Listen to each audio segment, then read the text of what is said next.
ఆలయ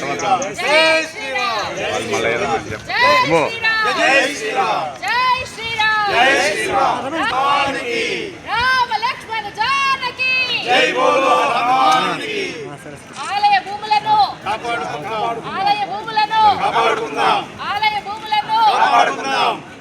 అట్లే ఇంకా కొంచెం అలా ఇక్కడ జాయింట్ కలెక్టర్ గారి దగ్గరికి వచ్చి వీరాంజనేయ స్వామి ఆలయ భూముల పరిరక్షణకు రావటం అంటేనే చాలా బాధగా ఉంది. ఎందుకంటే మన సనాతన ధర్మంలో దేవాలయాల్ని పరిరక్షించుకోవాల్సిన బాధ్యత భక్తుల మీద, సమాజం మీద ఉంది. దేవాలయ భూములకు కూడా రక్షణ లేకుండా పోతుందంటే ఈ మోరల్స్, ఎథిక్స్ సమాజంలో ఏ స్థాయిలో ఉందో అని చెప్పనేసి తలుచుకుంటూనే బాధ అనిపిస్తుంది. కానీ భావితరాలకి ఇలాంటి సమాజాన్ని అందించకూడదని చెప్పి ఉద్దేశంతోనే స్వామివారి ధూపదీప నైవేద్యాలకి, పూజా కైంకర్యాలకి స్వామివారి ఆస్తిని అందించాలి అని చెప్పి ఉద్దేశంతో హిందూ చైతన్య వేదిక ద్వారా ఈ కార్యక్రమానికి శ్రీకారం చుట్టడం జరిగింది. మీకు అందరికీ తెలుసు, చిత్తూరు పుణ్యమ్మ గుడి వీధిలో ఆంజనేయ స్వామి ఎంత మహిమాన్వితమైనటువంటి దైవం అనేసి. సర్వే నంబర్ 73లో 86 సెంట్లు, సర్వే నంబర్ 396లో 17 సెంట్లు, సర్వే నంబర్ 459లో 1 ఎకరా 70 సెంట్లు, సర్వే నంబర్ 460లో 1 ఎకరా 70 సెంట్లు, మొత్తం 4 ఎకరాల 43 సెంట్లు ఉంది.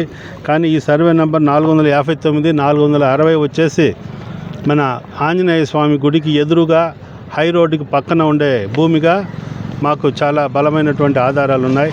వీటిని ప్రస్తుతం జాయింట్ కలెక్టర్తో కలిసి endowment department, revenue department, municipal surveyor ఈ 3 శాఖల సమన్వయంతో ఈ భూమిని సర్వే చేసి బౌండరీస్ ఫిక్స్ చేసి వాటిని ఆంజనేయ స్వామి ఆలయ పాలక మండలికి అప్పగించాల్సిందిగా మా మొదటి డిమాండు. రెండోది ఏంటంటే అందులో ఉన్నటువంటి ఎన్క్రోచర్స్ ఎవరైతే ఉన్నారో వారందరినీ కూడా తొలగించాలి. అంతేకాకుండా రెవెన్యూ రికవరీ యాక్ట్ ద్వారా ఎన్క్రోచ్మెంట్ చేసిన వారి వద్ద నుంచి కూడా ఇంతకాలం ఆలయానికి రావాల్సినటువంటి సొమ్మును రికవరీ చేయాలి. ఇంకోటి ఏంటంటే ఈ ఆస్తి పైన ఏదైనా విక్రయ దస్తావేజులు నమోదు అయి ఉంటే ఆ విక్రయ దస్తావేజులన్నింటినీ కూడా రద్దు చేయాలి. ఇంకోటి ఈ సర్వే నంబర్లు గల భూమిని ప్రోబిటరీ లిస్టు సెక్షన్ 22AC కింద నమోదు చేసి భవిష్యత్తులో ఈ ప్రాపర్టీ మీద ఎలాంటి క్రయ విక్రయాలు కానీ, ఆయక దస్తావేజులు కానీ ఎలాంటి దస్తావేజులు లేకుండా నిరోధించాలి.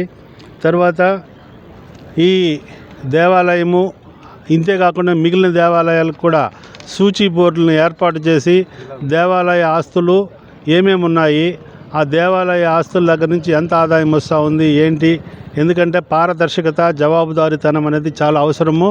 ఈ జవాబుదారీతనం, పారదర్శకత కోసం సూచీ బోర్డులను ఏర్పాటు చేయాలని, అదేవిధంగా ప్రతి గుడికి ఒక చరిత్ర ఉంది. ఆ చరిత్రను, వారసత్వాన్ని, సంస్కృతిని కాపాడేదానికి కృషి చేయాలి. అంతేకాకుండా ఎవరైతే ఈ భూములను అన్యాక్రాంతంగా ఆక్రమించారో వారిపైన ఏపీ ల్యాండ్ గ్రాబర్స్ యాక్ట్ కింద కేసు నమోదు చేయాలని చెప్పేసి తహసీల్దార్కి ఉత్తర్వులు ఇవ్వాలని చెప్పేసి ఈ 8 డిమాండ్లతో మేము వినతి పత్రాన్ని గౌరవనీయులైనటువంటి జిల్లా కలెక్టర్కి అందించేదానికి రావటం జరిగింది. మాకైతే చాలా గట్టి విశ్వాసం ఉంది, స్వామివారి కార్యక్రమం అందరూ సహకరిస్తారని చెప్పేసి. అంతేకాకుండా ఈ కూటమి ప్రభుత్వంలో సనాతన ధర్మం కోసం విశిష్టంగా సేవలు అందిస్తున్నారు. కాబట్టి పాలకపక్షం అయితేనేమి ఈ ఎన్క్రోచర్స్ పైన ఉక్కుపాదం మోపి భవిష్యత్తులో ఏ గుడి ఆస్తి అయినా కానీ ఎవ్వరూ ఆక్రమించుకునేదానికి ఆలోచన కూడా రానియకుండా కఠినంగా చర్యలు తీసుకోవాలని చెప్పి ఈ సందర్భంగా డిమాండ్ చేస్తున్నాం. ఓం నమః హరి ఓం.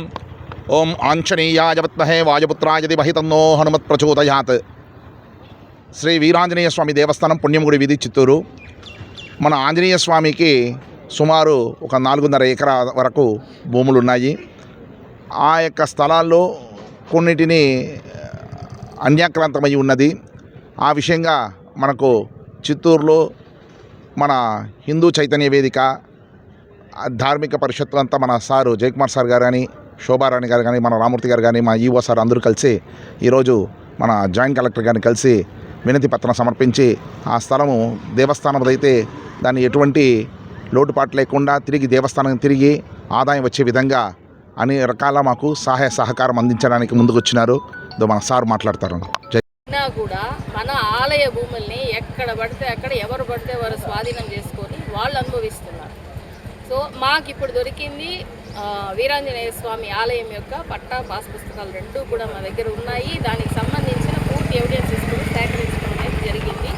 అందుకోసమే ఈ పోరాటాన్ని మొదలుపెట్టాము. ఈ ఒక్క ఆలయంతో కాకుండా ఇంకా ఏ పురాతన ఆలయాల్లో ఎంతెంత ఆస్తులు ఉన్నాయో వాటి వివరాలు కూడా సేకరించి వాటి మీద కూడా మా పోరాటం అనేది ఖచ్చితంగా ఉంటుంది.